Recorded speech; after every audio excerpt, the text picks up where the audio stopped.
আসসালামু আলাইকুম viewers, welcome to my channel. আজকে আমরা কথা বলবো 13 প্রো ম্যাক্স ডুয়েল সিম নিয়ে। এটা 256 জিবির একটি ভ্যারিয়েন্ট এবং এটি হংকং এর একটি সেট। আর যে মডেল নাম্বার আছে সেটা থেকেই দেখা যায় যে এটা হংকং, এটা জেডে। যদি চায়নার হতো তাহলে সিএইচ থাকতো, এবং অবভিয়াসলি চায়নারটা বাংলাদেশে এত পপুলার না, বিকজ চায়নাটাতে ফেস টাইম অডিও যেটা আছে সেটা লক করা থাকে। আমরা প্রথমে সেটটিকে আনবক্সিং করব এবং তারপরে আমরা কিভাবে ডুয়েল সিম ইনসার্ট করতে হয় এবং কিভাবে কনফিগার করতে হয় সেটটিকে ডুয়েল সিমের জন্য সেটা আমরা দেখব। সেটের যে মডেল নাম্বারটি রয়েছে এটা এম দিয়ে স্টার্ট হয়েছে, মানে এটা হচ্ছে নিউ। যদি এন হতো তাহলে রিপ্লেসমেন্ট সেট হতো, আর যদি এফ হতো তাহলে রিফারবিশ সেট হতো। এবং তারপর আমরা দেখতে পাচ্ছি যে 13 প্রো ম্যাক্স সিয়ারা ব্লু কালার এবং 256 জিবির একটি variant. So let's unbox this one. So this the beauty. এখানে আমরা অবভিয়াসলি আপনারা জানেন যে এখানে একটা সি পোর্টের একটা লাইটিং কেবল আছে এবং এটার মধ্যে একটা ইজেকশন পিন আছে। So let's open the sticker. Wow, specially এটা যে মেটাল ফিনিশিং দেখার মতো এটা। সো এখানে আসলে যে পার্থক্যটা আছে সিঙ্গেল সিম ডুয়াল সিমের বা আমেরিকান ভ্যারিয়েন্ট এবং হংকংয়ের ভ্যারিয়েন্টের মধ্যে, প্রথমতই আপনারা জানেন যে আমেরিকান ভ্যারিয়েন্টে একটি 5 ন্যানোমিটার এক্সট্রা 5G অ্যান্টেনা রয়েছে, যেটা ওয়ার্ল্ডের অন্য কোনো আইফোনগুলোতে থাকে না। আমরা জানি যে প্রাইস কম্প্যারিজনে 13 প্রো ম্যাক্স হংকংয়ের যেটা, এটা রিলেটিভলি এক্সপেন্সিভ দেন আমেরিকান ভ্যারিয়েন্ট। সো এখানে যে মেইন পার্থক্যটা যেটা আমরা দেখতে যাব এখন, সেটা হচ্ছে সিম রিজেকশন যদি আমরা করি। এখানে যে ট্রেটা রয়েছে, এখানে দুইটা সিম লাগানোর দুইটা ট্রে দেখা যাচ্ছে। একটা হচ্ছে 12 প্রো ম্যাক্সের সিম ট্রে, যেটা হচ্ছে সিঙ্গেল সিম এবং ই সিম, এবং আরেকটা হচ্ছে 13 প্রো ম্যাক্সের সিম ট্রে, যেটাতে দুইটা সিম ইউজ করা যায়। যদি আমরা এটা ঘুরিয়ে দিই তাহলে আপনারা দেখতে পাবেন যে এর পিছনে আরেকটা সিম লাগানোর কোনো অপশন নেই 12 প্রো ম্যাক্সে ইউএস ভ্যারিয়েন্টে। এবং আমরা যদি 13 প্রো ম্যাক্সের পিছনের পার্টটাতে আসি তাহলে আমরা দেখতে পাবো এখানে একটা স্প্রিং রয়েছে এবং আপনার ইএমআই নাম্বারটাও দেওয়া আছে, আপনি ম্যাচ করে নিতে পারেন। এই স্প্রিংটার মাধ্যমে আপনি এখানে আরেকটি সিম ইউজ করতে পারবেন এবং নিচের সিমটাকে তারা সেকেন্ডারি হিসেবে নেয়। এবং আমরা জানি যে আমরা লট অফ কাস্টমাইজেশন করতে পারি প্রাইমারি এবং সেকেন্ডারি সিম দিয়ে।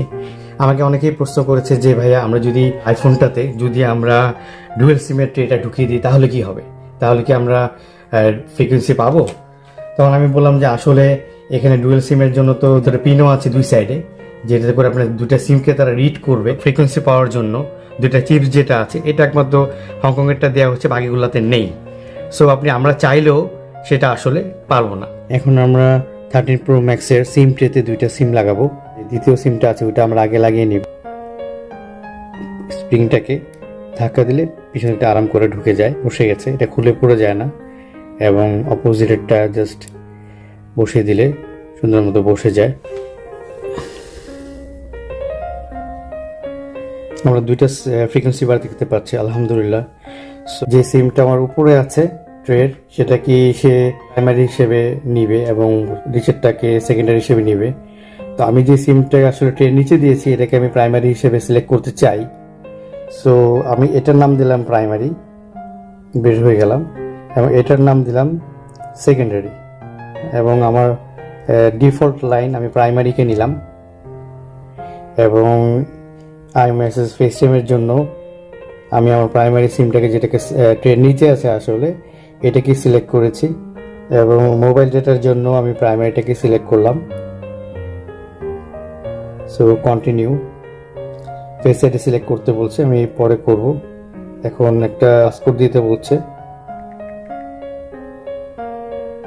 জাস্ট আমি একটা পাসওয়ার্ড দিয়ে রাখলে পরে যেন চেঞ্জ করা যায়। এখানে আমার এপল আইডি দিতে বলছে। সো দ্যাটস অল, আমাদের আইফোন অলরেডি কনফিগার হয়ে গেছে। ড্র্যাগ করলে এখানে আপনারা দুইটা ফ্রিকোয়েন্সি বার দেখতে পাচ্ছেন। দুইটা frequency bar it's properly working. এটা সেকেন্ডারি, এটা প্রাইমারি, এইভাবে করে আমাকে সিলেক্ট করে দেখাচ্ছে। এবং যখন আমার কোনো ফোন আসবে তখন এটা লেখা থাকবে যে প্রাইমারি সিমে এসেছে। সেকেন্ডারি সিমে যদি কল আসে তাহলে লেখা থাকবে যে সেকেন্ডারি সিমে এই কলটা এসেছে। এবং এটা হচ্ছে আমার অ্যাপেল আইডি অলরেডি যেহেতু দেয়াতে এটা টোটাল জিনিসটাকে সেট আপ করে ফেলেছে। আমার যা যা সফটওয়্যার আছে এগুলো এখন ডাউনলোড হয়ে ইউজের উপযোগী হয়ে যাবে। আর এখানে আমার যত নাম্বার টাম্বার সবই চলে আসার কথা, হ্যাঁ অলরেডি চলে আসছে, আরও কিছু বাকি আছে। সো এখানে হচ্ছে যে আমরা নর্মালি দেখতে পেলাম যেভাবে নর্মাল আইফোন ফাংশন করে, যদি আমরা মোবাইল ডেটাতে যাই এখানে যেই আমরা দেখতে পাবো যে এটার মধ্যে কি কি অপশন আমরা পাচ্ছি। যেমন আমি মোবাইল ডেটাকে সিলেক্ট করেছি প্রাইমারি, যেহেতু আমার সেকেন্ড নাম্বারটা প্রাইমারি করে দিয়েছে আর প্রথম নাম্বারটাকে সেকেন্ডারি করেছি, সো মোবাইল ডেটাটা প্রাইমারি থেকে নিচ্ছে। আমি চাইলে এখানে আবার চেঞ্জ করতে পারি, এবং আমি চাইলে এটা ভয়েস কল, যেটা আমার সবসময় ডিফল্ট যে সিমটা ডিফল্ট হিসেবে ইউজ হবে কলের সময়, সেটা এই নাম্বারটা হবে। আমি সেকেন্ডারিকে দিইনি, এটাই হচ্ছে আমার যে নাম্বারটা, যেটা আমি কল করে যে কোনো সময় কাউকে আমি কল করতে চাই এটা থেকেই হবে। এবং এখানে ডেটা প্ল্যান আছে, ডেটা প্ল্যান অবভিয়াসলি দুইটারই অন করা, বাট এখানে প্রাইমারি যেটা আছে এটাকেই সিলেক্ট করছে, এখান থেকেই ডেটাটা ইউজ করা হবে। এবং এটাকে আমরা চাইলে ডেটা রোমিং অ্যাক্টিভ করে দিতে পারি।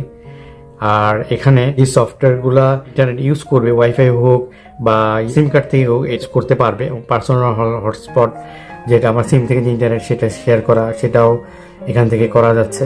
আমি এই সেটটিকে just few hours ago active করেছি, আজকে যদিও 7th, সো 6th 2023-তে যে এটার ওয়ারেন্টি পিরিয়ডটা শেষ হবে। আমি 256 জিবির একটা ভ্যারিয়েন্ট। কোনো SMS করতে যাবেন তখন SMS লেখার পরই, লাইক আমি যদি সিলেক্ট করি ওনাকে SMS পাঠাচ্ছি, সো এখানে আমি সিলেক্ট করতে পারি। ইচ্ছা করলে আমি প্রাইমারি থেকে SMSটা পাঠাতে পারি, যেটা আমার iMessage, ইচ্ছা করলে সেকেন্ডারি সিলেক্ট করতে পারি, যেটা হয়তো আমি সেন্ড করলে নর্মাল SMS হবে। সো এখান থেকেও SMSটাকে কাস্টমাইজ করা যায়, এবং আপনি যখন ওকে সেন্ড করবেন SMS, তখন আপনার ফুল কন্ট্রোল থাকবে যে আপনি কোন সিম থেকে পাঠাচ্ছেন। এবং যখন আপনি কল করতে যাচ্ছেন, লাইক আমি কন্ট্যাক্ট থেকে একটা নাম্বার নেই,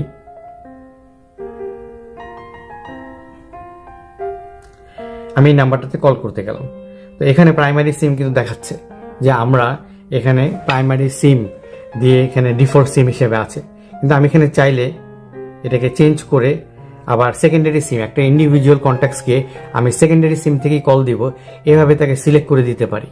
সো লাইক 8-10 জনকে আমি শুধু সেকেন্ডারি সিম থেকে কল দিব, ওইটা তার সাথে ডিফল্ট সিম হয়ে যাবে। আমি এখান থেকে এটাকে কন্ট্রোল করতে পারি, এবং কন্ট্রোল করে দিলে তখন দেখা যাবে যে যখনই আমি তাকে কল দিচ্ছি, সে কিন্তু আমার প্রাইমারি সিম থেকে কলটা যাবে না, তার জন্য তার থেকে সেকেন্ডারি সিম থেকে যাবে। অনেকে আমাকে প্রশ্ন করেছেন যে এখানে একটা সিমের জন্য দুইটা রিংটোন সিলেক্ট করা যায় কিনা। আমরা এখানে দেখেছি যে আসলে রিংটোনের যে ব্যাপারটা, এটা একটাই স্ট্যান্ডার্ড আছে, দুইটার জন্য আসলে আলাদাভাবে রিংটোন সিলেক্ট করা যাচ্ছে না। আমরা জানি যে আইফোনের ডুয়াল সিমের মধ্যে একটা প্রবলেম আছে, সেটা হচ্ছে যে যদি আমরা একটা সিমে কল করি, ওই সিমে কথা বলার অবস্থায় সেকেন্ড সিমটাতে যদি ফোন আসে, তাহলে ওই ফোনটাতে যে ফোন করবে সে শুনতে পাবে যে mobile cannot be reached at the moment, মানে ওই সিমটা টোটালি বন্ধ হয়ে যায়। তা আমরা এই প্রবলেমটা ডুয়াল সিমের 10X Max, 11 Pro Max, 12 Pro Maxে দেখেছি।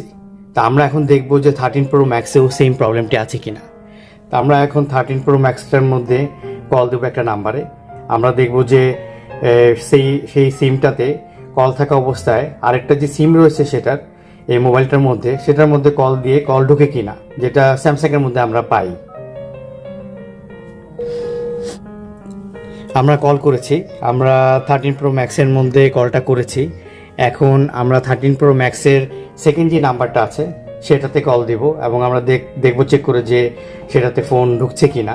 যদি ঢুকে যায় তাহলে তো এটা স্যামসাংয়ের মতো কাজ করছে, আর যদি না হয় তাহলে এটা নর্মাল চাইনিজ সেটগুলোর মতো কাজ করছে। আমরা সেকেন্ড সিমটাতে কল করেছি এবং এটা লাউড স্পিকারে এনেছি। আমরা দেখব যে এখন সেটা কিভাবে রিঅ্যাক্ট করছে, ফোন ঢুকবে কিনা। দুঃখিত, কাঙ্ক্ষিত নম্বরটিতে এই মুহূর্তে সংযোগ দেওয়া সম্ভব হচ্ছে না। সো আপনারা দেখতেই পাচ্ছেন যে এটা তো সেম প্রবলেমটা রয়ে গেছে, যে আমরা একটা সিমে কল করা অবস্থায় সেকেন্ড সিমে যদি কল করি তাহলে এই প্রবলেমটি থেকে গেছে। সো অ্যাপেল আসলে জিনিসটাকে আপডেট করেনি, এবং যারা 13 Pro Max ডুয়েল সিম কিনবেন তারা 12 Pro Maxের ডুয়েল সিমের মতো সেম এই প্রবলেমটি ফেস করবেন। বাট আপনি যদি যে কোনো একটা সিমে কথা বলা অবস্থায় ওই সিমটাতেই যদি কল আসে, কল ওয়েটিং অ্যাক্টিভ থাকলে একসাথে আপনি আরেকটি কল ঢুকে যাবে এটার মধ্যে, এবং আপনি চাইলে আপনি কনফারেন্সে কথা বলতে পারবেন। So that's all for today. I hope you have enjoyed the video. আপনাদের যদি ভিডিওটি ভালো লেগে থাকে তাহলে অবশ্যই লাইক দিবেন, আর আপনারা যদি আমার চ্যানেলটিকে সাবস্ক্রাইব না করে থাকেন তাহলে অবশ্যই সাবস্ক্রাইব করে আমাকে হেল্প করবেন। Thank you so much.